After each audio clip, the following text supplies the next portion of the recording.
5 exercises. We're doing pull-ups today. We're doing some kind of pulling variation. You guys here obviously have access to the barbells, the pull-up bars.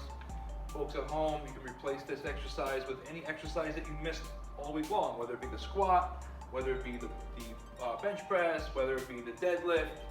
So you can replace that pull-up section if you don't have a pull-up bar at home. You can do really any supplement exercise that you missed this week. That being said, your mobility or warmability 5 exercises are exercise A, Scap rocker.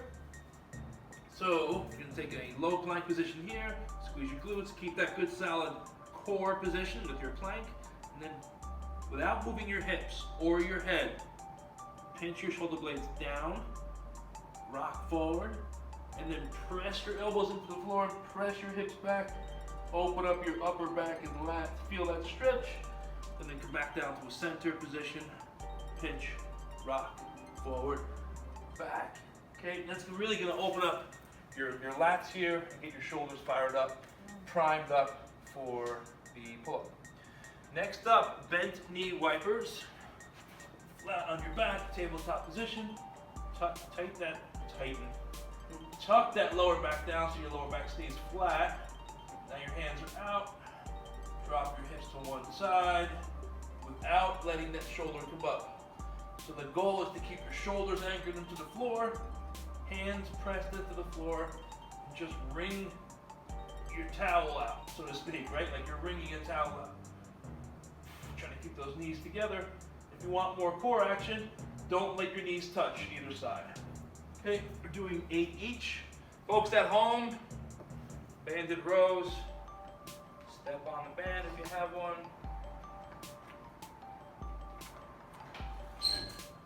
And you're going to do your rows in a bent hinge position. Pull the elbows back, nice proud chest. Okay? Morning. Morning. Morning. Guys, in 2 seconds, let me just get your temp real quick. Next up, hinge pull aparts. So folding over at your waist, getting that lower back engaged, and then pull that band apart, nice proud chest. Think about extending your arms out to the side while using your upper back. So being in that hinge position is just going to take some pressure or put some more pressure on your lower back. Next up, guys, sumo deadlift. Sumo stance means opening up your stance, exaggerated, wider than shoulder width, and rotating your hips outward, keeping your knees in line with your ankles. Good hinge position, shoulders rotated back, and you're deadlifting, and you're high pulling. Pull the elbows back. Okay, you never really want to be pulling this way. It's just not good for your shoulders. This is a great posture exercise. So you really want to be exaggerating, pulling the elbows back and up. Think about this. Okay, we're doing 8 of those. That's going to be your warm-up and mobility following this. You guys know how to deal with that, right? Cool. Your work period. Power exercise today is a deadlift, barbell or dumbbell, your call. And obviously you know the deal, we're doing progressive overload, and then we have a superset, which is a hold, which is going to be a great superset, right, Coach Adam? Hollow rock, we'll get to that in a second. But your progressive overload is going to be 12, 8, 5, 3, 3, 3. Couple things you should pay attention to when you're doing a deadlift. Any variation of the deadlift, whether it be a barbell or a dumbbell. Two components that'll save your back. Learning how to fold over at your waist, which you guys just did for your pendlay row, and making sure your shoulders are back and your upper back is flat. Your whole back, really. But if those muscles in your upper back are engaged, chances are your back's going to stay flat, especially if you're doing the hinge correctly. Right? So that bar stays close to your body. Stop, press the floor away, and think about combining a squat, pressing the floor away, and also that pendlay row that you just did. Learning how to pull that weight off the ground, combining your hips and your shoulders, brings you the deadlift.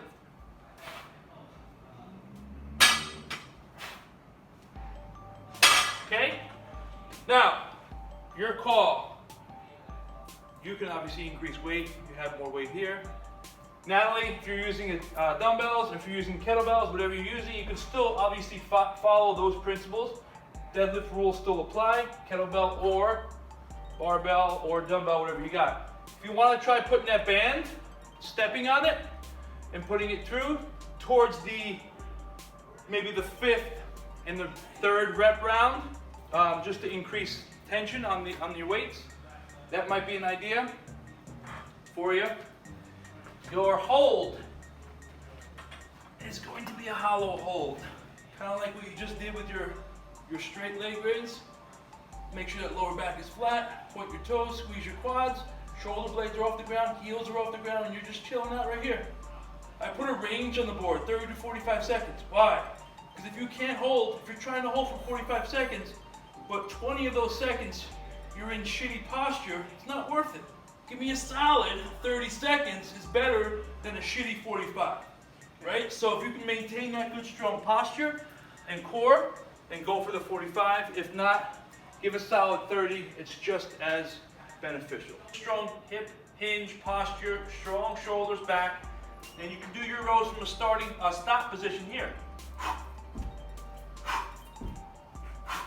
Still working on speed and power and strength, but that's a little bit more core work because you are having to hold yourself up in that position. Either way, both great exercises. I'm not sure we can have available, but find something you're going to do for that progressive overload section of our work period today. Your hold for today is going to be a basic wall sit. 90-degree position, tuck that butt underneath, open up those shoulders, get that upper back engaged, press to the center of your feet, and you're just hanging out. Okay, 30 to 45 seconds. It's really key to keep that butt tucked underneath and keep that lower back flat into the wall. You're getting more core work out of it. If you're doing squats at home, we're gonna do something that we did early on in quarantine, is work on the negatives, and you can still build speed and work on strength without having, a ton of weights handy. So the reps here are going to be 12, 8, 5, 3, 3, looking to increase the weight and increase the weight each rep, each set, and decrease the reps. So for you guys at home, just work on more of a negative. So for your 12 reps, it's going to be more of like a nice steady pace, right? For your 12 reps, that's like your warm-up. And then 8 reps, work on the negatives, increase that time of tension on the way down. Up quick, 1, 2, 3, up quick. So maybe 3 seconds on the way down. And then for your 5 reps, maybe it's 5 seconds on the way down. 1, 2, 3, 4, 5, quick up. For 5 reps. And then for your 3 reps, you're increasing the time even longer. Maybe it's 7 seconds or 10 seconds, depending on how much weight you have. 1, 2, 3, 4, 5, 6, 7, up quick. You're doing that for 3 reps.